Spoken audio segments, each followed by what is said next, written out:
Předem bych se chtěl omluvit za kvalitu videa a chyby, které se ve videu nachází. Takže nazdar lidi, já jsem si pro vás připravil další video a dneska si ukážeme, jak si vyrobit bombu ze syrek. Normální syrky. Tak, co k tomu budete potřebovat? Takže budete k tomu potřebovat samotné syrky, nůžky a jako další nějakou izolepu. Takže vyjmete krabičku syrek a škrtátko odstřihnete od krabičky .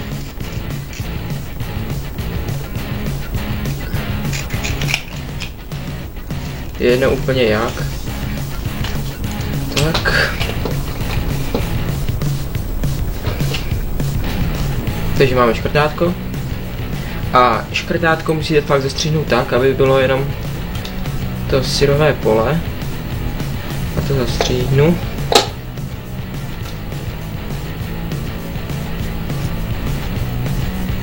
Tak. Bude to vypadat nějak takhle.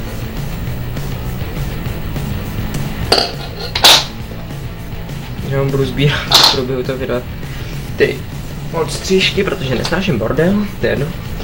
Tak, co teď? Vezmete syrky a ty si klidně vysypete nějak stranou, někam. Takže budete mít nějakou krabičku a to škrtátko si odstříhnete přímo na míru té krabičky.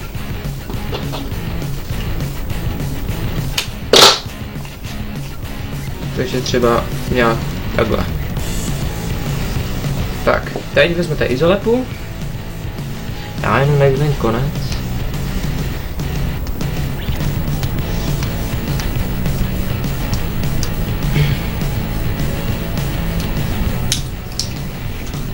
A odstřihnete si malý kousek.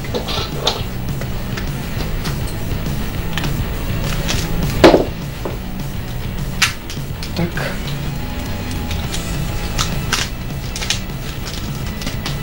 Dobře, má kus. A teď si odstřihnete kousek přímo na to, abyste přilepili tou škrtátku k té krabičce. Takže si odstřihnu klidně ještě menší.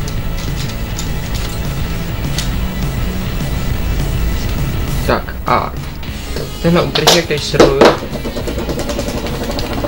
sroluju tak, aby ta strana, která lepí, byla zvenku.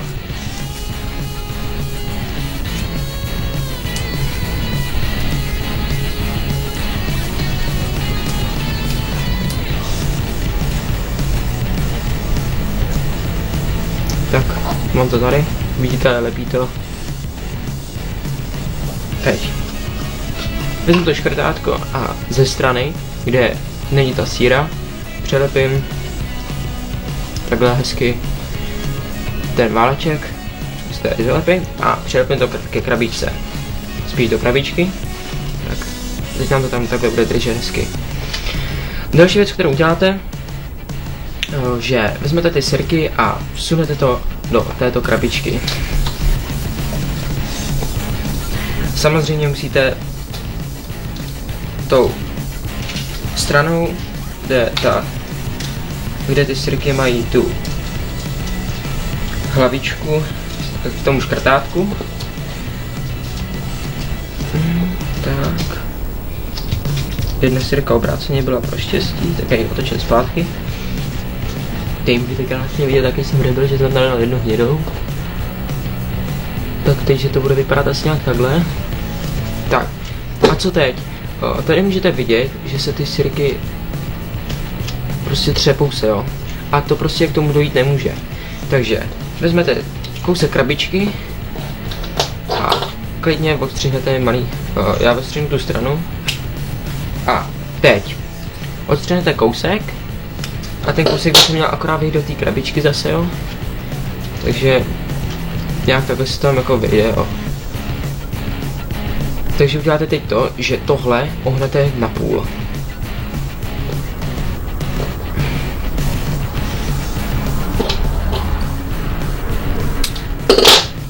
Tak. A bude to nějak takhle. A tohle teď vsunu do zadní části krabičky. Takže si vezmu buď nůžky, nebo to můžu udělat. Já si vezmu nůžky a ty sirky vlastně odsunu, abych si vzadu udělal to místo.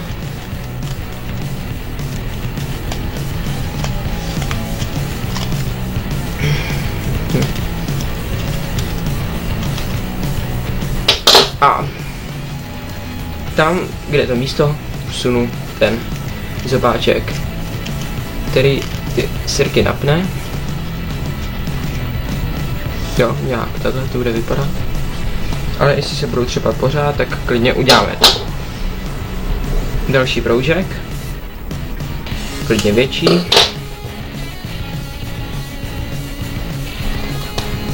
A opět ho tam vsunu.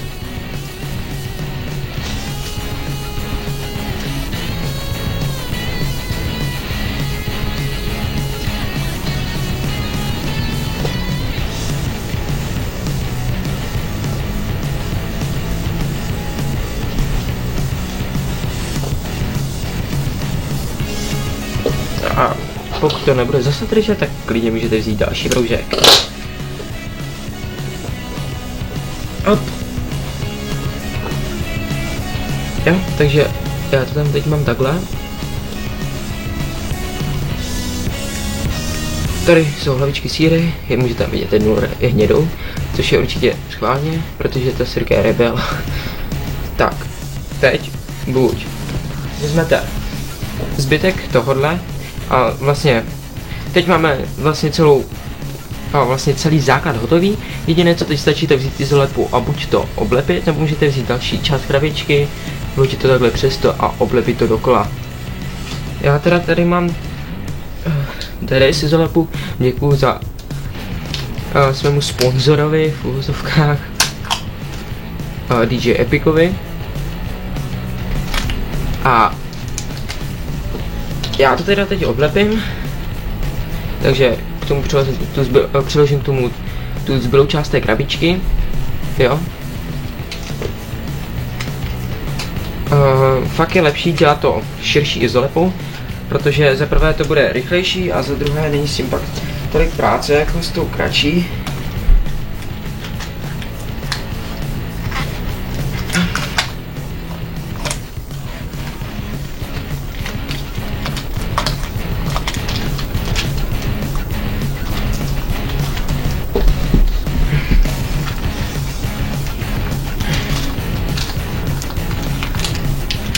Jo, a prostě takhle to budete oblepovat a oblepíte to prostě všema směrama.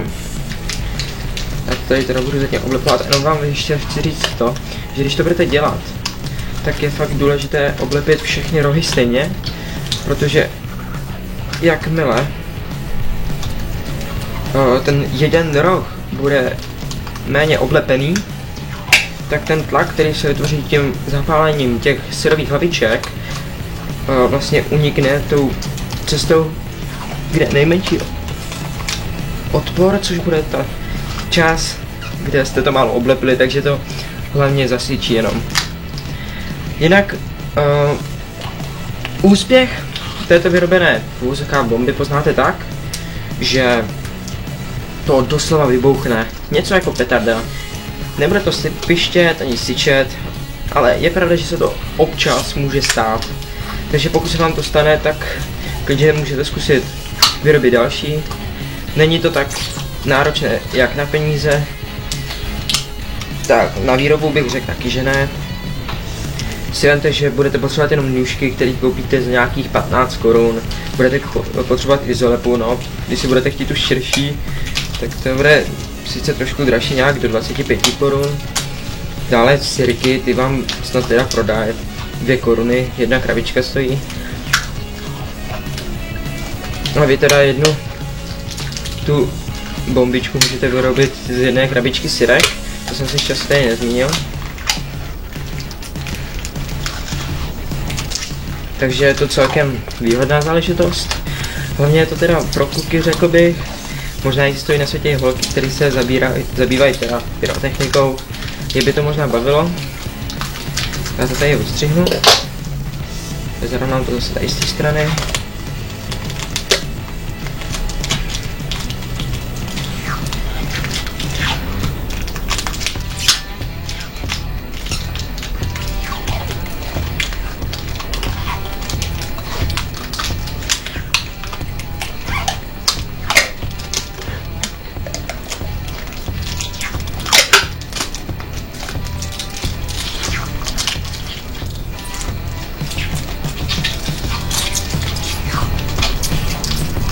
dobré třeba oblepovat to látkovou izolepou, nebo třeba kobercovou, nebo fakt těma nějakýma kvalitnějšíma, který toho vydrží víc. A jak je známo, čím silnější základ, tím hlučnější bude výbuch.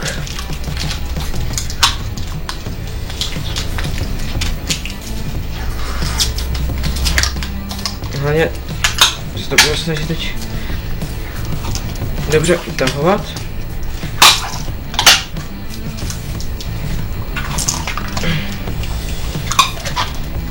Jo, už z toho máme takový krásný obdelníček.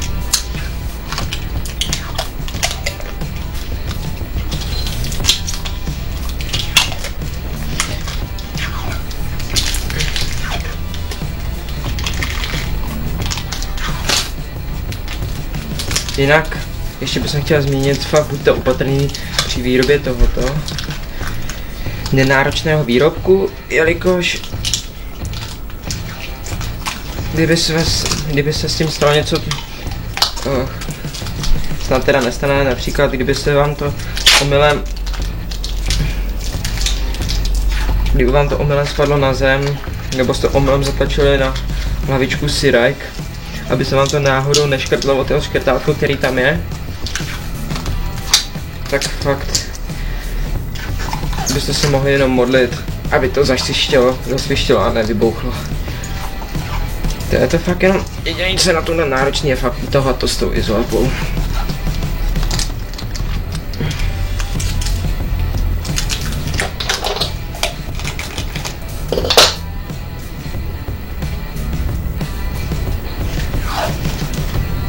Já to ještě hodnu.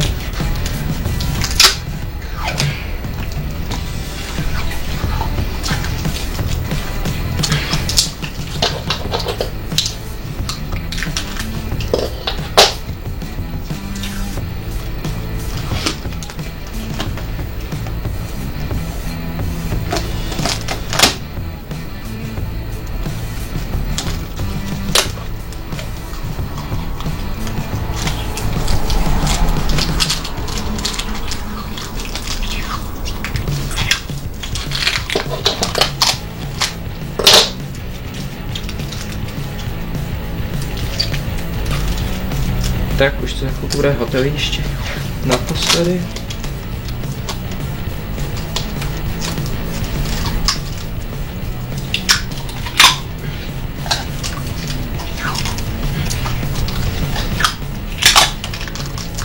Na zarovnání.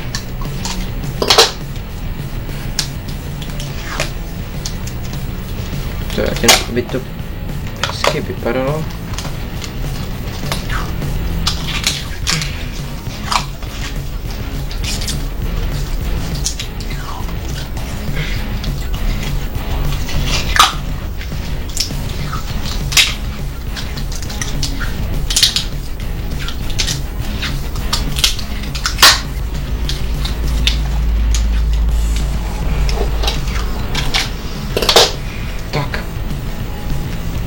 Práce je hotová. Takže konečně jsem to oblepil po nějakých 4 až 5 minutách. Fakt je to celkem dřina jako jediný oblepovat to.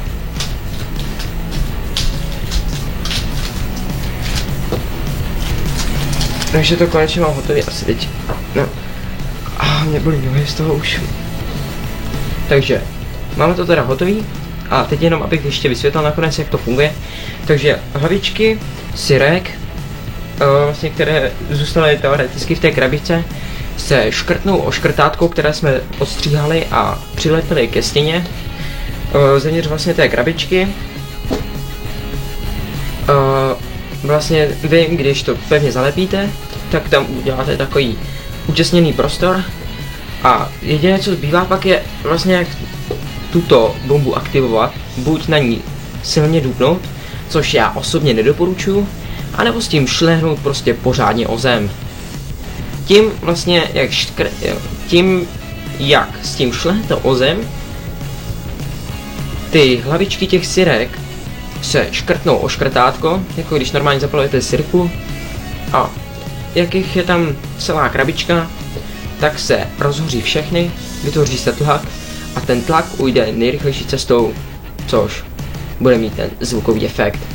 Tak jo lidi, já se s váma zatím loučím, doufám, že se vám tohle video líbilo. Ještě abych nezapomněl, budu dělat ještě zkoušku této domácí výroby, takže ještě se s váma teoreticky naloučím a uvidíme se venku. Tak jo, zatím.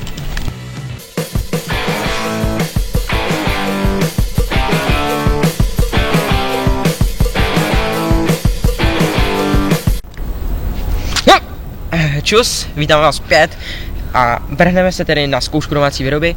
Předem chci poděkovat za asistenci na Lumovi. Čus. Tak, rovnou se na to vrhneme. Doufám, že to bouchne. Ještě jen tak ukážu, jak to tak vypadá. Je to velké zhruba na výšku dlaně. Dětské dlaně, jo. Moje dětská dlaň. Tak, na Lume, prosím tě, odstartuj to. 3, 2, 1, teď.